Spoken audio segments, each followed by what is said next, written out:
It is the 7th of the 6th, 2025. The time is 20 minutes past 10. And as always, there are very many F1 centric thread which we need to pull. We'll talk about Marko's comments on Tsunoda-san, detrimental for the Japanese's future. So too, we'll talk about Cadillac F1 and who they're going for as far as their driver choices.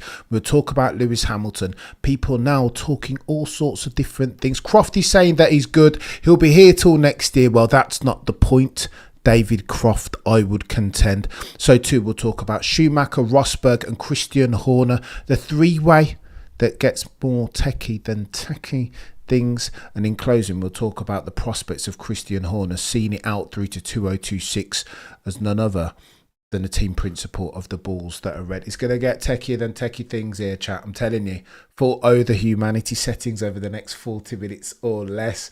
What's going on, Jomo? You're a legend. EK, Dark Fox, Mick, Sebastian, all good over here, mate. Janita, DR0. You guys are legends each and every single time. Let me say this at the outset. You know what? I wanted to do this Lewis Hamilton thing, but we'll do it a little bit later on because somebody's posted one of our videos on Reddit and they've diatribed techie than techie things. Let's get through the news first and then we'll talk about Lewis a little bit later on, because again, we won't sacrifice, no, we'll never sacrifice truth, value nor objectivity at the altar of any cognitive dissonance worthy of the moniker. Not now, not ever. Oh, the humanity. Let's talk about Tsunoda-san, because Helmut Marko's come out and said his performance wasn't good enough. It was, quote, not satisfactory. Why? Because he's destroyed yet another Red Bull upgrade in a cost cap era, for Pete's sake.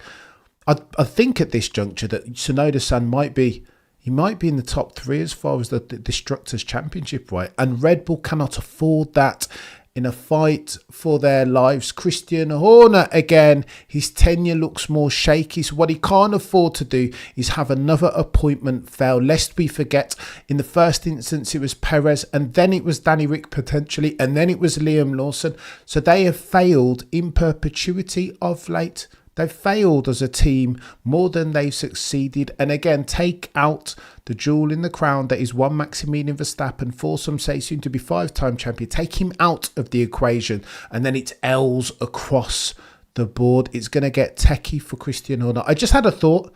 Who lasts longer, chat? You guys let me know. Who lasts longer at the Bulls that are red? Christian Horner or Yuki Tsunoda? Non-rhetorical question, one for which I don't have answers. Oh, and by the way, Cadillac F1 2026, it's a chaos operation for the avoidance of that. Let's set the table like this. Engine manufacturer, yeah, what? 2028 engine manufacturer. Lest we forget, the reason why Cadillac F1 got the rubber stamp as the 11th entrant into the Wonder Fs was because they were bringing GM.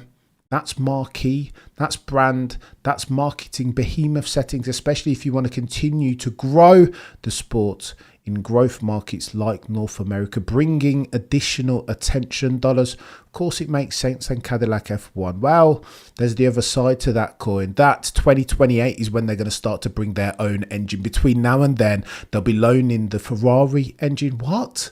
How does this even make sense? How can you rubber stamp something on the premise that they're going to be an engine manufacturer when they will not be up until 2029? 2029. What am I talking about? It's not 2028, it's 2029, you joker. So 2029, 2030, Cadillac will bring themselves an engine to the fore. What? How does this make sense? Lest we forget again, 2030 is when the engine regulations change again. Listen, I know that the FIA and the F1 has always been murky, cloaks and daggers, but this is murkier than most. And then you recall that Cadillac, no, GM, have links to the FIA president, Mohammed bin Salman. What else do you want me to say? No, transparency, robust governance. That's what MBS ran on, didn't he? Jason, you're an absolute legend out here gifting memberships. And by the way, if you want to be a member, just click the join. That will get you access to the Discord, a cheeky newsletter and some emojis. And of course, priority in the chat each and every single day. Jason, you're a legend. Proper legend. I don't know what else to say about that Cadillac F1 thing. Other than that, I think it's nonsense. 2 years, they're injecting hundreds of millions of dollars into building an engine that they will only use for 2 years, 29 and 30, until the engine regs change again. That's why MBS was in there with all the other team principals begging and pleading for them to bring back V10s all of a sudden. Not in 2 or 3 years' times now. Oh, you've done all that R&D around the 2026 power unit, 50% electric, 50% internal combustion. No, bin that off. MBS said, why don't we, at the altar of Cadillac F1's interest, just do V10s now? Yeah, of course, because that makes sense. Because you don't need lead times to build super complicated engines for the upper echelon of motorsport former. No, MBS has his ear to the fore, of course, each and every single time. But there is such a thing as agency. Oh, and by the way, Sir Lewis Hamilton, they talked about this on the Sky F1 podcast, and the legend that is Tim Coronel, driver, Netherlands, he's come out and said something else. Again, it's divergent settings, isn't it? Lewis Hamilton came into Ferrari on a blaze of glory, notwithstanding his underperformance in perpetuity over the last 24 months. But it was always going to be that way, for it is Sir Lewis Hamilton. He's not a business man, he's a business man, and there is a difference between the former and the latter. He's a marketing behemoth, the symbiosis of Scuderia Ferrari, the red car with the yellow badge and the black prancing horse on top. And Brand Hamilton was always going to do one of these. It was always going to be blockbuster for F1, win or lose. But Elkan has since come out and said, we didn't hire Sir Lewis Hamilton to lose. This was not a marketing exercise, notwithstanding as their strategic objectives declared to their shareholders, if fiduciary duty is indeed a thing, was of course not to have a sports car brand in the medium to long term, but to make this a luxury brand. Nobody will tell me with a straight face that Lewis Hamilton wasn't part of that plan. One of the key fundamental central tenets in that jigsaw puzzle as far as Ferrari's strategic priorities go. But now it's not looking too good, is it? It's a bit techie than techie things, because Lewis has struggled with the car, he's struggled with the circumstance, he's struggled with the handling dynamic, and that's made to look a lot worse when you compare and contrast with the guy in the other car, the fire-breathing dragon that is modern-day Jean Alesi, aka Charles Leclerc. To that point, Tom Coronel's come out and said Lewis Hamilton just needs to make sure that he knows what time it is now, understand the circumstance within which, the parameters and dimensions within which you are operating and therefore driving. And those are this: that Lewis Hamilton now, after round 9, is nothing if not a number 2 driver. Oh, the humanity, the blasphemy. I never thought I would hear somebody say that. But Tim Coronel asserts his point, his supposition, this way: that on the back of his underperformance over the first 9 rounds, all figures point to it, that one can't disbelieve the evidence of their own eyes and ears. 0.2.3 on average has been the delta between Charles Leclerc and Sir Lewis Hamilton. 40 seconds adrift was Sir Lewis around the Jeddah Corniche track. Now, there have been highlights, of course, if we're playing balancing games. The Chinese Grand Prix sprint was one of them. So Lewis Hamilton will have his day. There will be days at Silverstone, as an example, where we wake up and it looks like Sir Lewis of 2014 or 2018 all over again. But Tim Coronel argues that if Ferrari are playing pragmatism games, then they will want to assert a team hierarchy from now, that Sir Lewis Hamilton needs to understand. So too Ferrari, moreover, need to understand that he is indeed their second driver. Oh, the humanity. I never thought I would see the day, Jason. Turtle. What are we doing here? This makes absolutely no sense. Lewis Hamilton, number 2 driver. There's never been a phrase more oxymoronic than that. A contradiction in terms. Indeed, Lewis Hamilton, number 2 driver. Just sit in that for a second. It makes no sense. And I can't believe, as a Sir Lewis Hamilton fan, contrary to what the F1 muggles, abbots of unreason, want to tell you, I can't believe that we're here. Somebody needs to go and write a white paper on this to help me understand how the variables have changed materially between, let's say, 2014 and now. Techier than techier things. David Croft, though, on the Sky Sports F1 broadcast, says something different. He paints this whole picture in a positive light. He says, of course, Lewis Hamilton still got it. You saw how he drove at the Chinese Grand Prix sprint. He was nailed He was on the money. He'd woken up that morning and had his Weetabix, and it was Sir Lewis Hamilton winding back the clock. He was the fire-breathing dragon, Sir Lewis Carl Davidson Hamilton, GOAT setting, 7-time champion setting, Silverstone 2008, Singapore 2018. It was that dude all over again. When asked the question as a follow-up, Crofty, do you think Lewis Hamilton will still be here? Because rumour up and down the paddock is that he might sack it off at the end of this season, of course, at the altar of the emotional trauma of 2021 Abu Dhabi settings. Nobody even expected Sir Lewis to come back. Why would he? Nothing left to prove. Crofty asserts the following as his rebuttal. Simply, Lewis Hamilton will be around next year. The hunger's gone nowhere. He wants to drive race cars. He's still deep down fundamentally Little Lewis, Racer Lewis, Rye House, Carter Lewis, and I would concur. But the point is this, Crofty, that isn't the point. This is a difference in extents now and not kinds. Crofty continues that the alarm bells, however, will have to be rung if indeed Lewis Hamilton gets around one of his favourite tracks, the track around which he won his first Grand Prix in his F1 career, the Montreal circuit, de Gilles Villeneuve, Canada. Next time round, round 10, and I would concur, Crofty, but I've already done these calculations. Crofty, take a coffee break, and by coffee break I mean bring me my coffee, because we've already done the counts on this channel. Here's what happened last year. I came out in public and said this: Houston, we have a problem as far as Lewis Hamilton is concerned if he gets around Canada. Remember, the context is this: George Russell is outperforming Sir Lewis in qualifying. Again, a juxtaposition, though a contradiction in terms, if ever you've heard one. Who beats Sir Lewis in his prime in qualifying? But maybe that's the issue. Maybe Sir Lewis isn't in his prime anymore, or maybe we need to have a bigger, more important, broader conversation about who Lewis is now and was as an F1 driver. Here's the clincher. Okay, and this is where Crofty can take a coffee break. And by coffee break, I mean bring me my coffee. We already did these counts this time last year, and the point went something like this. We can have a conversation about Lewis in the ground effect era. He doesn't have the things that he needs, right? He can't get super aggressive, be last of the late breakers, because that's not how these ground effect cars work, if indeed you want to optimize for them. You can have that conversation. But if Lewis Hamilton gets around the tracks that we know him to love, that we know that he's almost invincible if past his prologue around, then Houston, we have a problem. Of what tracks are you speaking, Cameron? Canada, Silverstone 2, those are the principal ones that you can't, there's no beating Sir. Spain as well, for Pete's sake. China 2.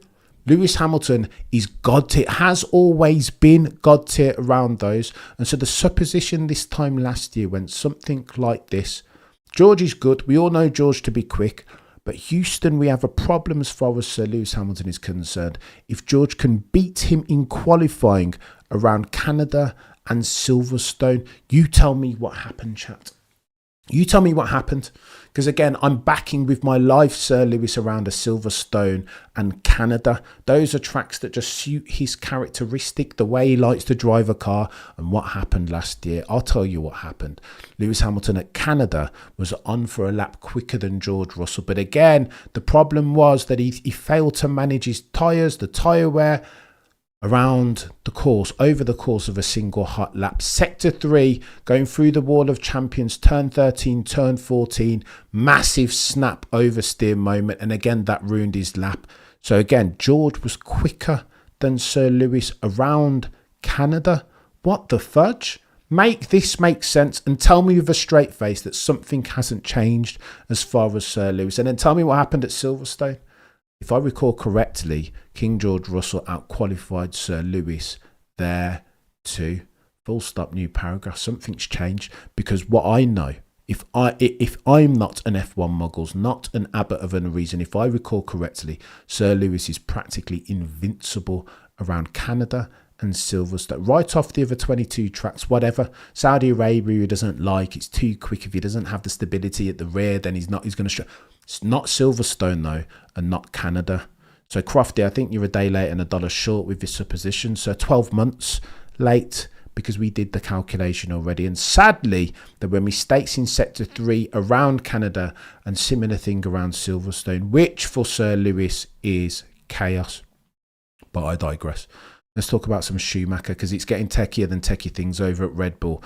Lest we forget, over the past couple of weekends, the likes of Rosberg and Schumacher have been very critical of the balls that are red and the way that they're handling their activities. Benzi says, I'm excited for life. Why may I put 333? Tony, you told me, chap. That's unbridled levels of commitment. Does it tell how good the Mercedes is? Mercedes, yeah, a little bit, T. I don't hate that. There's a Twitter out today that says, was the W11 more dominant than RB19? Let me know in the chat. Most dominant car in recent history, RB19 or W11, because I'm not sure. That flummoxed me as I was doing my due diligence, collecting my notes together ahead of this stream. I had to sit on it, ruminate on it to see whether I knew the answer. I'm not sure. It's hard to be so definitive, eh? Tony, you know what would be worse than Eastern European engine, an American one? Well, Ford, I mean, bloody Nora. We'll talk about engines in 2026 because it's going to get techie. 2 o'clock. Oh my gosh, it's techie. It's techie. Go on then, let me tell you about this Christian Horner circumstance, because he's been going hard in the paint. Gear up for this chat. You know what I mean? Take a seat, get a drink. Because this is techier than techie things. Christian Horner, for the avoidance of doubt, the last 12 months have looked something like this. Allegation gate. And by the way, those things aren't going anywhere. Don't think for a second that those aren't in the UK courts, about which no UK publication can speak. Techie than techie things, but that's not going anyway. Don't be kidded. Don't think for a second. Don't be hoodwinked into disbelieving that this is something that's ongoing. So that's your first thing. Second thing, Christian Horner. That was going on for much longer than you think, because Christian Horner, as at the Brazil Grand Prix a couple of years back, flew straight to Thailand with a view to have a conversation with the Tayavija family, that family that owned 51% of Red Bull GmbH as a parent company. Why? Because they see him as an adoptive son, and if you can curry favour with them, then you're good to go. Christian Horner can continue as he was, lest we forget that Dietrich Mateschitz, on his sudden passing, or tragic passing even, left a massive vacuum as far as his political power. There was no contingency plan. Who was going to make the decisions? Who had power of attorney after Dietrich's passing? Was it Oliver? Was it going to be Mark Mateschitz, Dietrich's son? Was it going to be Christian Horner? Hence why you have this big power vacuum. Techier than techie things. Mercedes won 8 constructors in a row. What are people complaining about? Let McLaren have some time in the sun. Don't sulk. You make a good point, mate, and we'll come on to it, I promise. But here's the Christian Horner circumstance, because this is important. We have this conversation under the umbrella heading of what's going to happen to Christian. They needed to curry favour, of course, with the Thai family, because ultimately they hold carte blanche. They are power of veto. Power of attorney, veto in the boardroom, because they have 51% of the shares. So win their favour, foster rapport with them, and you are good if you are Christian Horner now. I think that's the way that this thing works. Chat. And Christian Horner, being Mr. Politic, House of Cards, knows this also. But I don't know what this means going forward, because again, ultimately, not dissimilar to Sir Lewis Hamilton, if you don't win races and you're not winning championships, then all of that curry favour fades to black. You could be best friends, adopted son with Charlie Mavija. Ultimately, he will not care, and this is what's happened since. Each and every single one of Christian Horner's decision has made Red Bull's circumstance and their ability to challenge for victories, races and championships both more fallible. They are now flimsy. Their soft, vulnerable underbelly as far as their operational infrastructure or lack thereof has been laid bare. What are you talking about, Cameron? Well, here's what I'm talking about. And again, you've got to bear in mind the future of Maximilian Verstappen. 4, said with gritted teeth, with tongue firmly in cheek. 4, some say, soon to be 5-time champion. He told you a couple of times, on a gazillion occasions even, that 3 things is what's necessary to sustain, to keep himself at Red Bull through to his contract expiry in 2028. Semblance of harmony, the key personnel, and a car capable of winning races and championship. He has none of those, chat. None of those does he have, as at the 7th of the 6th, 2025. They are gonzo. Don't believe me? Jonathan Wheatley, where is he? Do you know what I mean? That's the dude that's going to flip through the rule book and advise the FIA whether they can award Maximilian Verstappen a championship a couple of years ago on the back of a curtailed Suzuka Grand Prix. That's who Jonathan Wheatley is.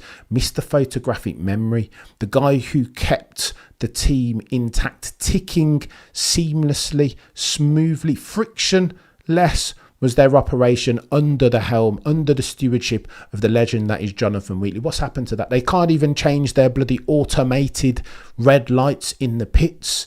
There is, therefore, a paradigm shift. There was pre-Jonathan Wheatley, or there's pre-Jonathan Wheatley Red Bull, Jonathan Wheatley Red Bull, and post-Jonathan Wheatley Red Bull. Are we going to have a conversation about Robert Marshall as well? I mean, what's gone on there? As soon as he's left, now all of a sudden McLaren were dropped dead last. Now they've got a flexi front wing and they are first, and by a gazillion miles. This, therefore, is a difference in extents and not kinds. Rob Marshall, you can't let these dudes leap. There are only a few people in F1 as at 2025 that can do what he does. Therefore, you need to keep these bods around you. Your ability to win races and have success in the Formula that ones will always be a function, nay, by dint of your ability to get good people and keep them for as long as possible. That's the umbrella heading under which we have this conversation. Oh, and by the way, Adrian Newey also gone. But why are all these people leaving? Well, of course, it's got something to do with allegation gate. The timing is too coincidental now. Correlation, not causation. The former does not imply the latter. But I think this is too obvious. Why did all of them leave at the same time? Wheatley and New within 12 months of each other. Techier then Techier think, yeah, of course you can argue that Wheatley wanted to move on and become team principal of something. But I would argue that stage, that phasing out of Jonathan Wheatley was exacerbated by all of the chaos. And now you see that the importance of keeping Maximilian Verstappen, because if he leaves, then nobody else can drive that car. Oh, the humanity. What are they going to do, chat? Nothing is what they're going to do. And that's why they're having conversations in real time about keeping Christian Horner. But first, before we talk about Christian Horner's tenure, let's talk about bloody Schumacher and Rosberg. Subscribe. You're a legend, Jomo. Surely if Beckham finally gets one. Are you talking about knighthoods, Benzi? I don't think.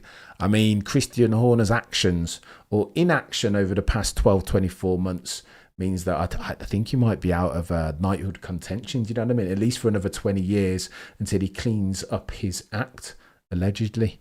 Go on, let's talk about Schumacher, because Christian Horner, for the avoidance of that, I've always said that if I'm going to take a team principal into the trenches with me to fight, it would be Christian Horner over and above even any one of the Toto, the boy who cried wolf. If we're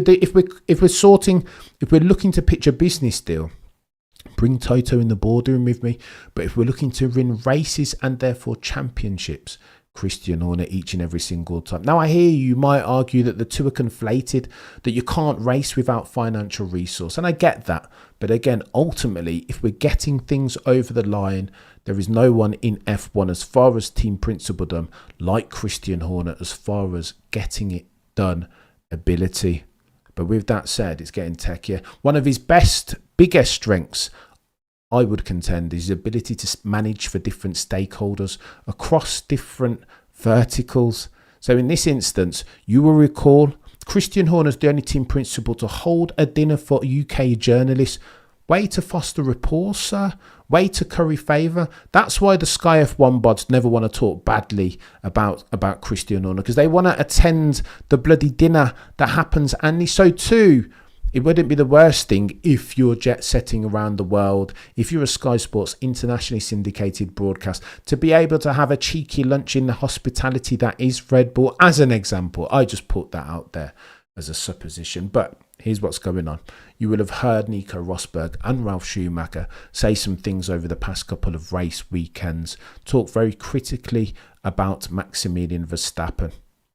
Ralf Schumacher has said that there's a couple different things going on. Let me read out this article courtesy of F1 Insider, because it's techie, then techie things.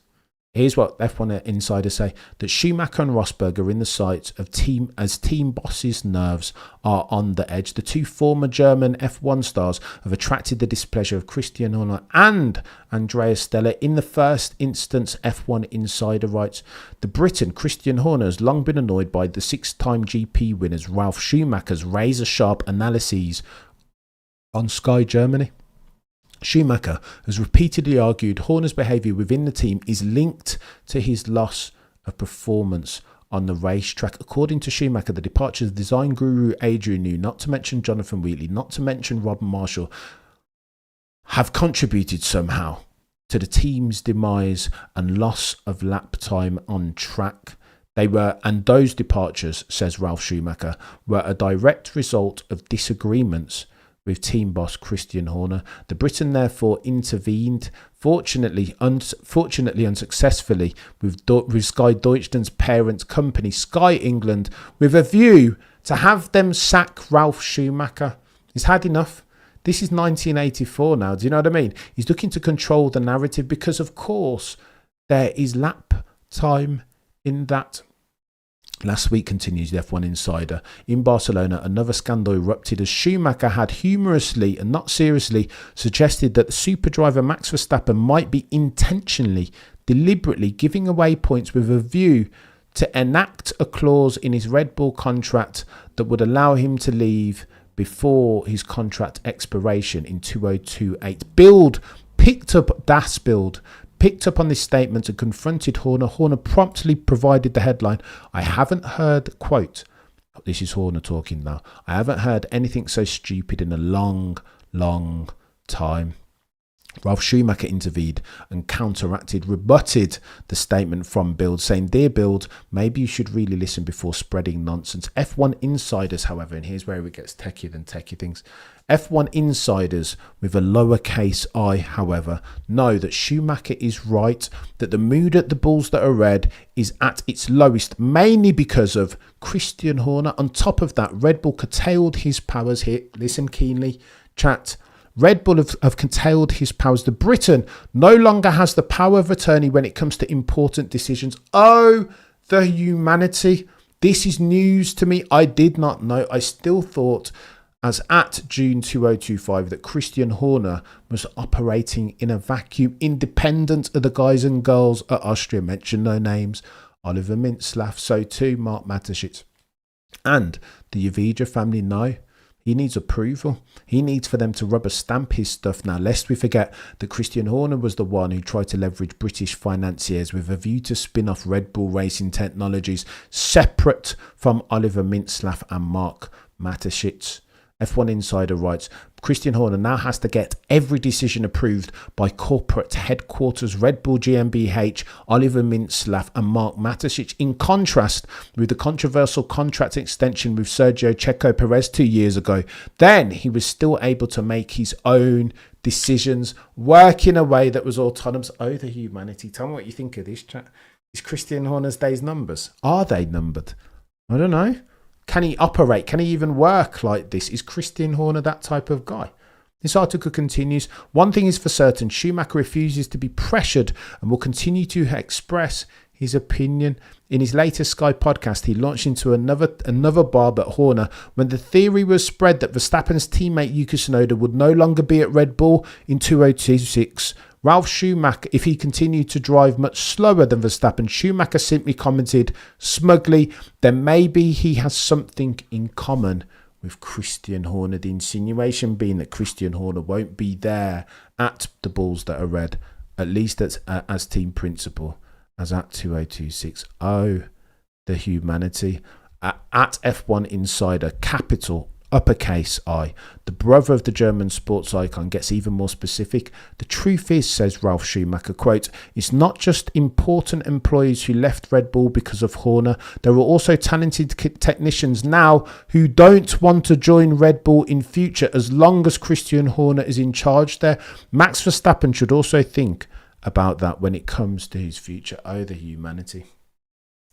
This is not a nothing burger. Christian Horner now is an impediment to Red Bull's growth because no longer are people leaving. All the key people have already left. That's sunk cost. But people don't want to join now, so long as Christian Horner is reigning strong. Techie. Go on then, let me tell you about this as well, because there's another article. They talk about Nico Rosberg. I think this is techie. I think this is more insidious than we give it credit for. Christian Horner now trying to control the narrative amongst many different verticals. Here's what the Telegraph, or the Express write even. Red Bull boss Christian Horner had a sly dig at Nico Rosberg after the German called Max Verstappen to be disqualified from the Spanish Grand Prix. You recall that commentary, Nico Rosberg. But then this is key for context. There was a Reddit that was campaigning, and on F1 Reddit, the guys and girls over there, that was campaigning wholeheartedly for Nico Rosberg to become a permanent member of the internationally syndicated Sky F1 broadcast. F1 fans love this dude. Christian Horner, therefore, I'm not sure this is the battle that you want to be picking. Not now. I would argue that you've got other fires, bigger and brighter, hotter, to put out than Nico Rosberg shooting straight, at least in his own mind. Lest we forget, Christian Horner came out and said, in response to Nico Rosberg's comments that Maximilian Verstappen should get disqualified, it was worthy of a black flag. This is obvious. We don't even need to have a conversation about it. This is what Christian Horner had to say. He said Nico, in the first instance, didn't respond to it. No, sold it to Sky Sports F1. Later on, however, he responded thus, quote, Nico's quite sensational in the way he commentates, so we will leave it there. Oh, the humanity, chat. What are we doing here? I didn't realise that it was so chaotic. You knew that it was chaotic at Red Bull, but not this chaotic again. A difference in extents for Horner and not kinds. When will people learn, says Joe. I remember 2 months ago when people claimed Max was scared of Tsunoda. How did that one hold up too much? I hope Christian Horner believes in God, because now because he needs God right now. Divine intervention. This video should be called Joe approved. Watsky Benzi says Nico's a great analyst asset in the F1 book. I don't hate it. I don't hate Nico. I think look, we can't have it both ways, right? For the longest time, and again I'll loop in Damon Hill into this, for the longest time F1 media has been a bit stale, a bit samey, a bit linear, a bit predictable. But now with Rosberg and Gilles Villeneuve, Danica Patrick to a lesser extent, they roll sixes right. They don't hesitate to play a joker, and we need difference. Lest old media want their lunch to get devoured by new media, young upstarts on YouTube. Mention no names, Tomo and Quickstop and Aldas. Do you know what I mean? You know where I'm going with that? Chezinho, Baxty B, these young, hungry killers that are on YouTube that are able to act in an agile way, put on their camera and just report, speak their minds. Sky F1 need to pay attention. In fact, forget that Sky F1. Old media across all different sports disciplines need to pay attention to new media in the way that North America have. You see what Stephen A. Smith is going on with sports debate industry, Pat McAfee. You understand what they're doing. You can see that they're trying to make themselves more agile. They all have their own platforms now. I see Sam Collins now has got a cheeky YouTube. Props to him. About bloody time. Sort out your media though, chap. And the only reason why I say this and go scorched earth on this, because I heard Damon Hill coming out and defending Liz. Okay, so look, let me say this in the first instance. Nobody should be trolling somebody at the altar of bad health. Nobody should be talking about the amount of weight that Liz has gained or lost. That's nobody's, that's not fair. It isn't set fair, and people shouldn't be talking about that, especially if Liz is going through issues with her own health. That's not to be joked about. But when Damon Hill chimes in on it and says something to the effect of those people that are saying that are mentally unwell, I'm like, hang on, Damon.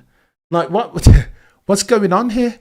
You can't defend somebody leveraging hypocrisy, because that surely would be hypocritical in and of itself.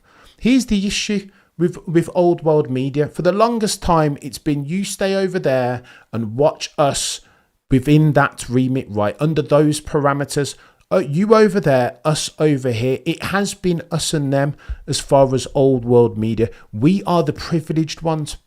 We'll go to Monaco. I've got this. We'll go to all the hospitality things and we'll let you know how it is. Well, that's dead. Nobody's interested in that.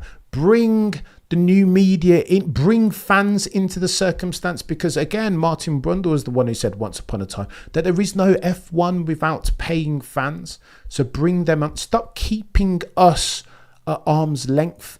Therefore, and in that statement from Damon Hill, I'm reminded of the thesis. Again, this is a financial services theory, Lehman Brothers, but they once upon a time, 2008 subprime crisis, bear with me here. What they did so brilliantly in 2008, the financial services institutions around the world, was privatise the losses and socialise the losses. Privatise the profits even and socialise the losses. Get it right, Cameron, because this is an important point. And it feels like to me as an F1 fan, for the longest time, for the past bloody 40 years, as near as makes no difference, that's what F1 media has been doing. Privatising the profits and socialising the losses.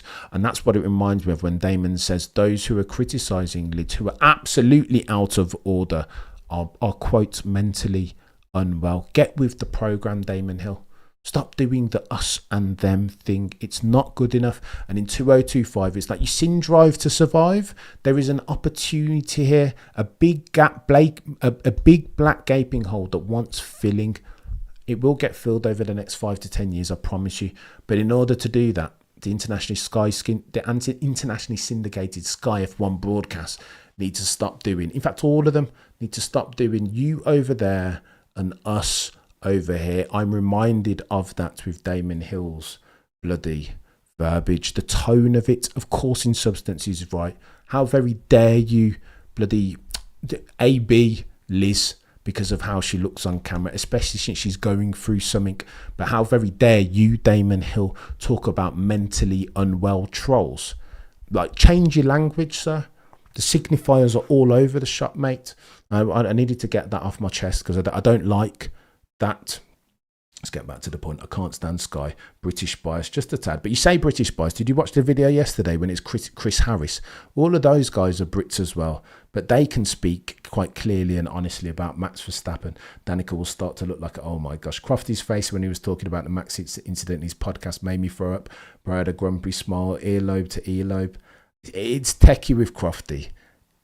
I've got something for Crofty, but I'll save it for another day. Do you know what I mean? Excellent point, Cap. No need for timid broadcast. It is boring, isn't it? It is boring. That's why it's a breath of fresh air when Nico just... Do you know what I mean? When Nico... I tell you what, I don't want to hear anything about Christian Horner and Nico. Here's why.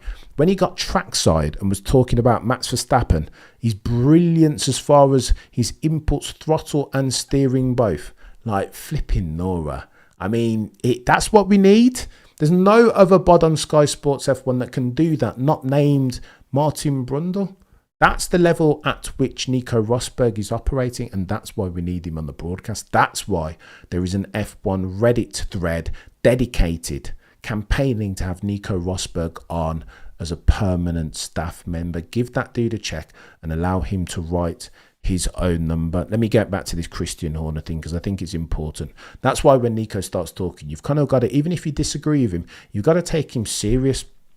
Christian Horner does not want to come for Nico Rosberg because, again, the conflation of old media and new means that he has a lot of support around him. Take Nico Rosberg off of the airwaves at your peril, for there will be rioting in the streets. F1 fans, both new and old. Micro details. There you go, Benzi. Put it more succinctly than I ever could. Go on then, let me read out this, because we're talking about Horner again still. But this is quite important. Summarizes, it's a brilliant post, Formula Passion. It's a brilliant post, and it summarizes it more succinctly, the Christian Horner circumstance, than I ever could.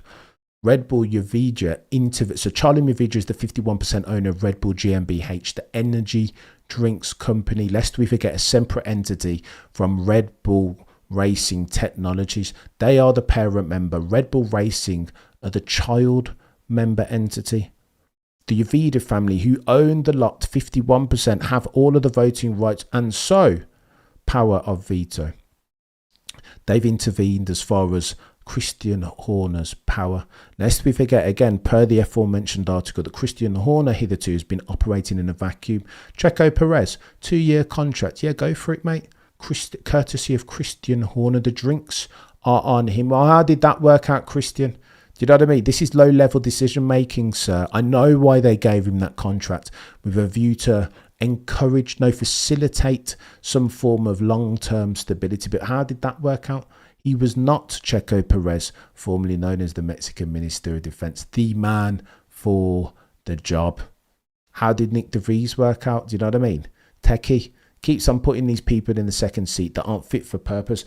And now Charlie Mavija, the 51% owner of Red Bull GmbH, has had enough, and as well he might, preventing Christian Horner exerting more chaos via his poor low-level decision-making. Reports from Germany, this article continues, and the Netherlands claim that Christian Horner's authority within Red Bull Racing has been significantly curtailed by Charlie Mavija, the Thai co-owner, 51% owner of the company, Red Bull GmbH. The move follows internal dissatisfaction with the team's start to 2025. Let me put some colour to that dissatisfaction. Imagine expecting a bonus payment because you got the quickest car for the most part, or at least you have the car that facilitated Maximilian Verstappen's 4th consecutive championship of the driver's variety. Imagine expecting, therefore, a Constructors' Championship because you get your bonus every single year as a function of that. But there is no bonus because there was no Constructors' Championship. Imagine Checo Perez sends you vodka instead. What? Mate, I've got bills to pay, Checo. Do you know what I mean? I've got bloody school fees and food to put on the table, and you want to send me vodka as a consolation for not receiving a bonus on the back of the constructors because you were rubbish. How very dare you, Checo Perez? And I say all that to say this, that the morale in the team will be very low, not just because of the levers, but because of the money. People don't work for free. They are there for financial resources. And when you curtail that, Houston, we have a problem. I say all that again to say that the morale at the Bulls that are red will be at an all-time low for 2 reasons. No constructors, and again, remember, they get the biggest portion, the Lions portion of their bonus each and every single year by dint of the constructors. Do you think they will win a Constructors' Championship, Red Bull, this year? Absolutely flipping not. So then these guys will be looking at McLaren, looking at Ferrari, looking at Mercedes potentially. Who's going to win the constructors over the next couple of years? Especially if Max Verstappen leaves. Because I want myself a bonus, and that's what the boys and girls over at the Milton Keynes factory, the Bulls that are red, will be thinking.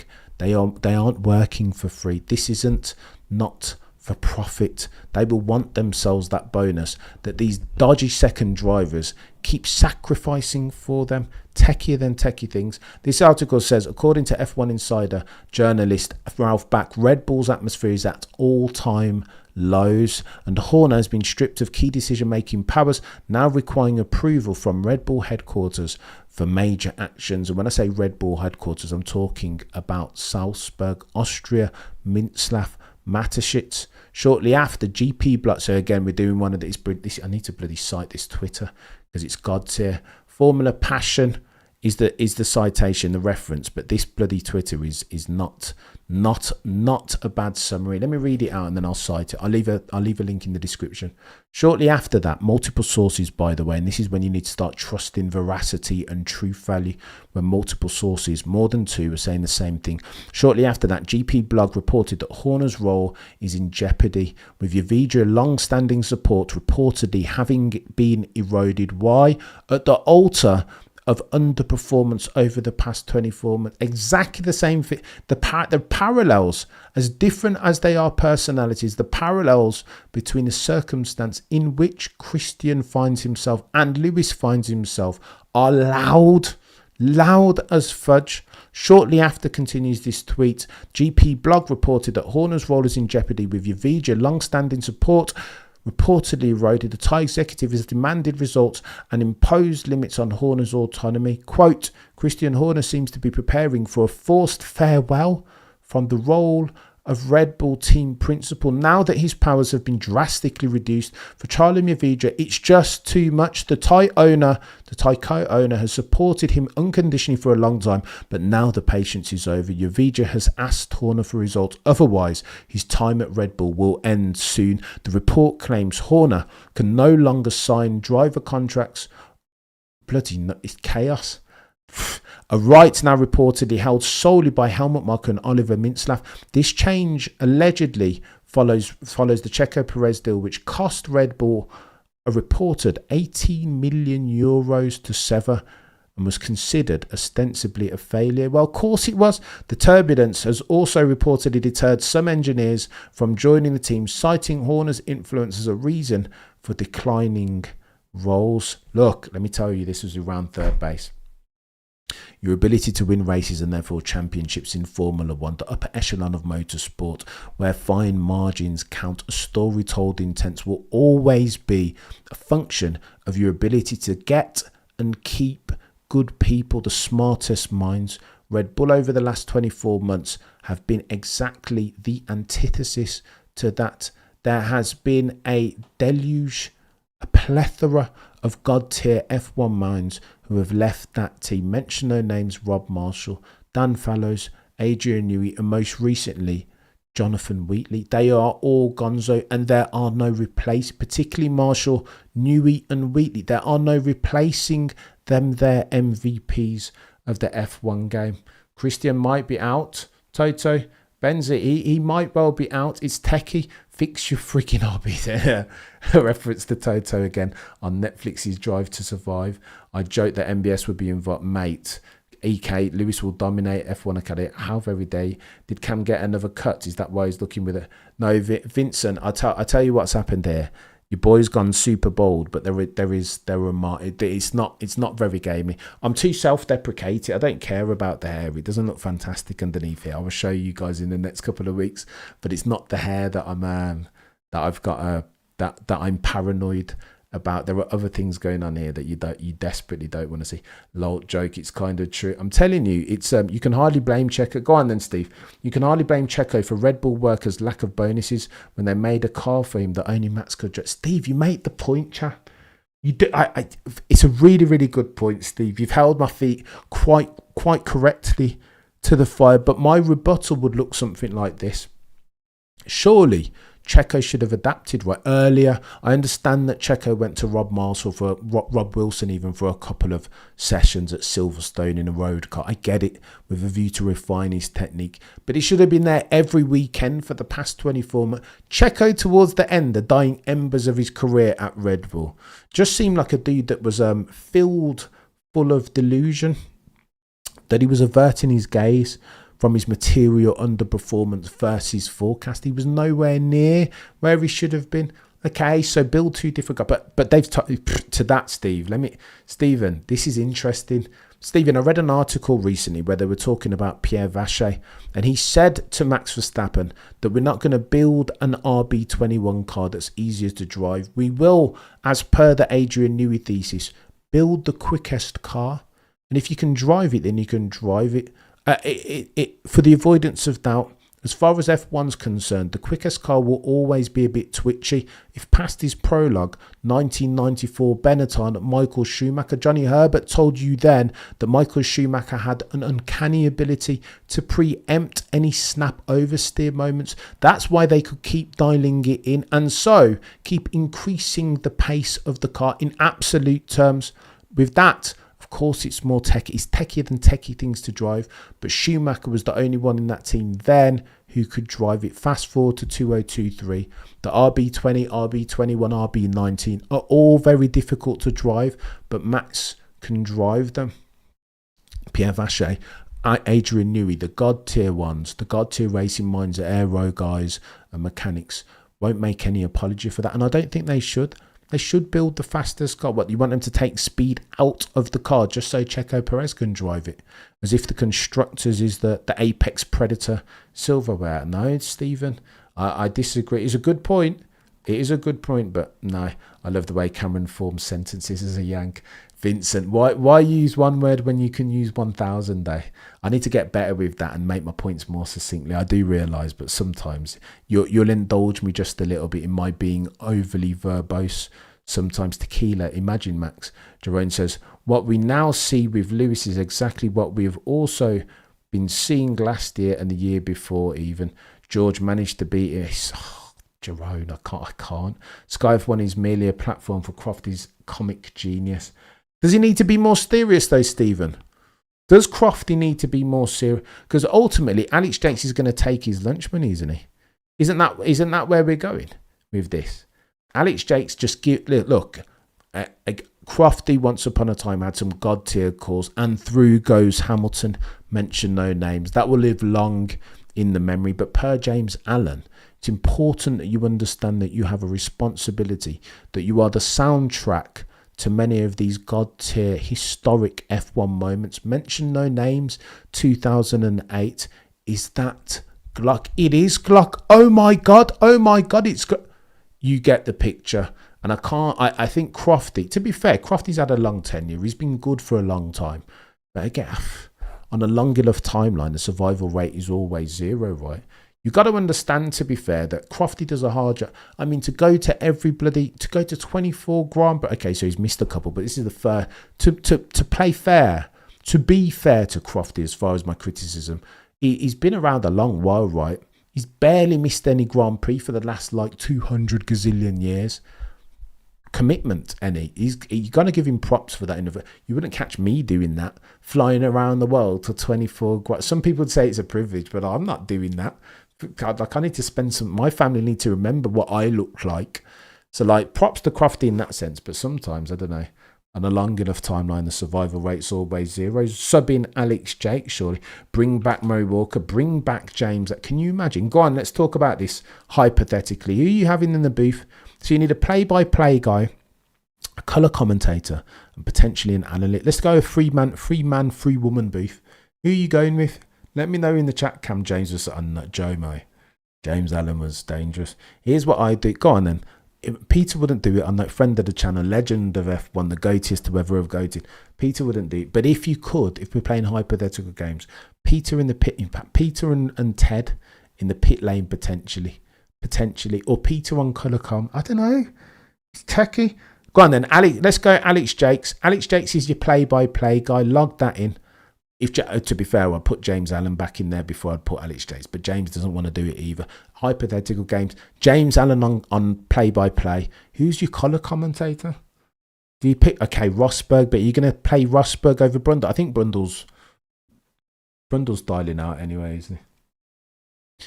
I'd go James Allen on play-by-play if you could get him, but he doesn't want to do it. James Allen play-by-play. Nico Rosberg and Brundle on colour comms. Oh, the humanity. And Ted and Peter as your roaming report. Oh my gosh, I think I've solved for it. I feel like we've just solved for Fermat's last theorem there. Do you know what I mean? Nuclear fusion. We've clocked the game, haven't we? Murray and Hunt weren't bad, right? A dynamic duo, but full of mistakes. But again, sometimes you need some character. I don't know. Chaos. Listen, it's kicking off. There's so many things going on. We'll be back as usual, going live on the Saturday night show, 8 p.m. British Summer Time GMT. You guys have been legends. Get Windsor in a mix. He wouldn't do it, Pete. And sadly, Peter, he wouldn't do it. He's got other things. His new media now is Peter Windsor. He's building himself his own platform, his own empire, so that he can come back and forth, have these modes of discourse, these F1 modes of discourse with his own community for, lest we forget, we're in 2025 now. A new media, some say, is going to steal old media's lunch. What are we doing here?